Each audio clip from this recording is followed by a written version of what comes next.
Good morning. आज संख्या पद्धति का भाग 13 आप सभी लोगों को यानी पैरों की संख्या, सिरों की संख्या अगर दी है तो कौन सा जानवर है उसके बारे में जानकारी प्रदान करेंगे। देखिए, भैंसों तथा बतखों के समूह में सिरों की संख्या के 2 गुने से 24 अधिक पैर है। कुछ गड़ेरिया अपनी भेड़ें चरा रहे हैं। ये ज़मीन पर कुल 230 पैर हैं तथा उनकी सिरों की कुल संख्या 60 हो तो भेड़ों तथा गड़ेरियों की संख्या क्या होगी। तो एक ऑप्शन ये है कि इसी टाइप से अगर आप डिटेल में समझना चाहें तो डिटेल में समझ लीजिए। ज़्यादा पैर वाला जीव की संख्या अगर करना है तो पैरों की संख्या को आधी कर देंगे, माइनस सिरों की संख्या हम घटा देंगे। पैर अगर 230 हैं तो आधा कर दिया 115 है, और सिरों की संख्या 60 घटा दिया तो 55 भेड़ें आएंगी। तो जो पहली बार उत्तर निकलेगा आधा करने वाले पर, तो उसमें जो जिसके ज़्यादा पैर होंगे उस जानवरों की संख्या निकलेगी। अगर हम इसको 60 में लगाना चाहें तो 60 में भी लगा सकते हैं। जैसे यहाँ पर दिया है 230 पैर, यहाँ पर दिया है 230 पैर, 60 में देख लीजिए यहाँ 230 पैर दिया है। तो अब 230 का हम क्या करेंगे, आधा कर देंगे, 115 आ गया। अब 115 में हम सिरों की संख्या घटा देंगे। सिरों की संख्या हमारी 60 है, 55 आया। अब इसी 60 में से 55 फिर आप घटा दीजिए तो आ गया 5। इतने ही स्टेप में दोनों चीज़ें निकल आएंगी। जब पहले बार हम आधा करेंगे, उसके बाद में जब घटाएंगे, जब 55 आएगा तो ये बड़ा जानवर होगा। दोबारा फिर इसमें से हम सिरों की संख्या घटा देंगे। ये भेड़ों की संख्या जब घटा देंगे तो हमारा 5 आंसर आएगा। इसी तरह कम पैर वाला जीव, सिरों की संख्या माइनस ज़्यादा पैर वाले जीव की संख्या, तो 60 माइनस 55 बराबर 5 आ गया। नेक्स्ट क्वेश्चन है, यदि एक पेड़ पर कुछ तोते बैठे हैं, पेड़ के नीचे बकरियां चल रही हैं, उनके सिरों की संख्या 35 है, पैरों की कुल संख्या 90 हो तो तोतों तथा बकरियों की संख्या क्या होगी। तो ट्रिक हमारी है बकरियां, यानी ज़्यादा पैर वाले जीव की संख्या।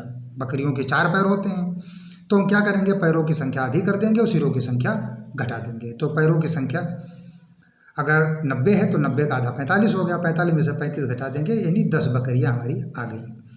अब ये जो 10 बकरियाँ आ गई हमारी, तो अगर दूसरे जीव की निकालना है तोतों की, तो हम क्या करेंगे, जो सिर हैं हमारे, तो सिर हमारे कितने हैं देखिए 35, तो 35 में से ये संख्या हम घटा देंगे तो इसका मतलब 25 तोते हमारे आ जाएंगे।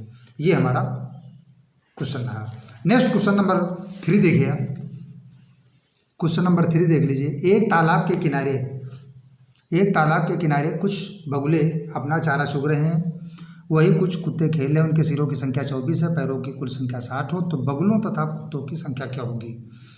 तो हम पहले तो एक कन्फर्म करेंगे कि किसके ज़्यादा पैर होते हैं, किसके कम होते हैं। तो कुत्तों के ज़्यादा 4 पैर होते हैं, बगुले के 2 पैर होते हैं। तो जब ज़्यादा पैर वाले जीव की निकालना है तो क्या करेंगे, पैरों की संख्या हम आधी कर देंगे और सिरों की संख्या घटा देंगे। तो पैरों की संख्या हमने आधी कर ली, 30 आ गया, 24 घटा दिया, 6 आ गया। जब 6 हमें मालूम हो गया, कुत्ते आ गए, तो अगर हमें बगुले निकालना है तो जितने सिर होंगे, सिर सबका एक ही होता है, तो जितने सिर होंगे, सिर में से हम बगुलों की संख्या घटा दें, कुत्तों की संख्या घटा देंगे तो हमारे बगुले निकल आएंगे। नेक्स्ट क्वेश्चन देख लीजिए। एक चिड़ियाघर में कुछ चूहे और कबूतर हैं, यदि कुल 90 सिर हैं तथा पैर 224 है तो कबूतरों तथा चूहों की संख्या क्या होगी। तो पहले ट्रिक, ज़्यादा पैर वाले कौन है, चूहा, कम पैर वाला कौन है, कबूतर। तो जब ज़्यादा पैर वाले जीव की निकालना है तो मैं पैरों की संख्या आधी कर देंगे, सिरों की संख्या घटा देंगे। 224 ज़बानी आप लगा सकते हैं, अगर चाहें तो क्वेश्चन को देखते ही अपने मन में सोच करके ज़बानी लगा सकते हैं। तो 112 माइनस 90 22 चूहे आ गए। अब जब कबूतर की निकालना हो तो ये जो 22 चूहे आए हैं ना, तो सिरों की संख्या में से घटा दो। 22 चूहे जो आए तो ये सिरों की संख्या में से घटा दीजिए। 90 माइनस 22 बराबर 68 हमारे कबूतर आ गए। अब नेक्स्ट क्वेश्चन देख लीजिए। नेक्स्ट क्वेश्चन थोड़ा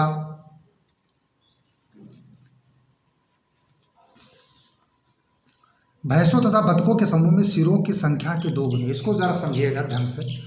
भैंसों तथा बतखों के समूह में सिरों की संख्या के 2 गुने से 24 अधिक पैर हैं।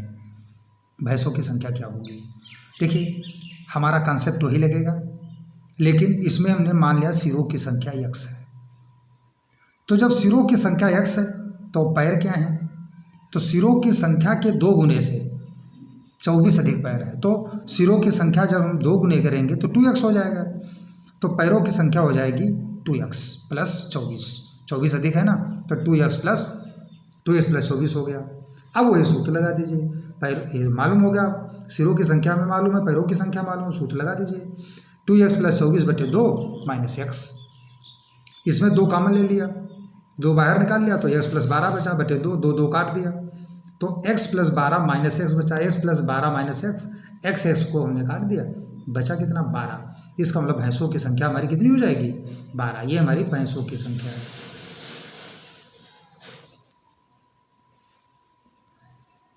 भैंसों की संख्या हो गई। नेक्स्ट क्वेश्चन देख लीजिए, क्वेश्चन नंबर 6। क्वेश्चन नंबर 6 देख लीजिए। किसी व्यक्ति के पास कुछ मुर्गियां और गायें हैं। किसी व्यक्ति के पास कुछ मुर्गियां और गायें, इनके पैरों की संख्या 140 है, सिरों की संख्या 48 है, तो मुर्गियों तथा गायों की संख्या क्या होगी? अब इसमें भी ट्रिक देखिए। अगर हम चाहें तो बगैर पेन लगाए लगा सकते हैं, कलम उठाए इसको लगा सकते हैं। कैसे? हम प्रश्न को ही देख रहे हैं। देखिए पैरों की संख्या कितनी? 140 है। तो 140 का आधा किया हमने, कितना हुआ? 70। 140 का आधा कितना हुआ? 70। 70 में से सिरों की संख्या घटा दो, 70 में से 48 घटा दीजिए। तो जब 70 में से 48 घटा देंगे तो हमारा बचेगा 22। तो 22 हमारी जो है ज़्यादा पैर वाली चीज़ यानी गाय का उत्तर आ गया। मतलब 140 का आधा किया, जो आधा आया उसमें 48 घटा दिया तो 22 निकला। तो ये ज़्यादा पैर वाला के जीव की संख्या निकल आई, मतलब गायों की संख्या निकल आई। अब चूँकि सिर सबके एक होते हैं तो जितनी गायें निकली हैं, 22 गायें निकली हैं माना, तो 22 में से जो सिर हैं सिरों की संख्या में से घटा दीजिए, मुर्गियाँ निकल आएंगी। तो 48 सिर हैं, 48 में से 22 घटा दीजिए। जो 48 में से 22 हम घटाएंगे तो 48 में से 22 घटा दीजिए, 26 बचेंगे। तो 26 मुर्गियाँ हमारी हो जाएंगी। मतलब इस क्वेश्चन को देख करके हम केवल कलम पेन कापी की कोई आवश्यकता नहीं है, केवल कॉन्सेप्ट की आवश्यकता है। समझ लीजिए, पैरों की संख्या को आधा करना है, फिर उसमें सिरों की संख्या को घटाना है। फर्स्ट नंबर पर जितना आए वो बड़े जीव की संख्या होगी। सिर सबके बराबर होते हैं, तो जब बड़े जीव की संख्या निकल आई तो उसी संख्या को सिरों की संख्या में से घटा देंगे तो छोटे पैर वाले जीव की संख्या निकल आएगी। Thank you. अब अगले वीडियो में हम फिर आपसे एक नया टॉपिक लेकर मिलेंगे, बहुत ही मोस्ट इम्पॉर्टेंट टॉपिक मिलेंगे, जिसमें वो रहेगा आपका कि कुछ चीज़ें होती हैं कि योग ज्ञात करना। मतलब हमारे संख्याएं दी हैं तो उन संख्याओं का योग हम कैसे ज्ञात करते हैं। जैसे एक उदाहरण दे दिया हमने कि 1 1 3 1 2 3 4 5 6 7 8 यानी ये लेकर के 50 तक विषम संख्याओं का योग ज्ञात कीजिए। तो हम जानते हैं 50 में हम पिछले वीडियो में पढ़ा चुके हैं, 50 में 25 सम होती हैं और 25 विषम होती हैं। तो विषम संख्याओं का योग करना कुछ नहीं करना है, केवल n स्क्वायर यानी 25 का हम स्क्वायर कर देंगे, 625 आ गया। तो जितनी इसमें विषम संख्याएं हैं उनका योग कर देंगे, 625 आ गया। तो अगले वाले वीडियो में हम इस टॉपिक पर बात करेंगे। Thank you.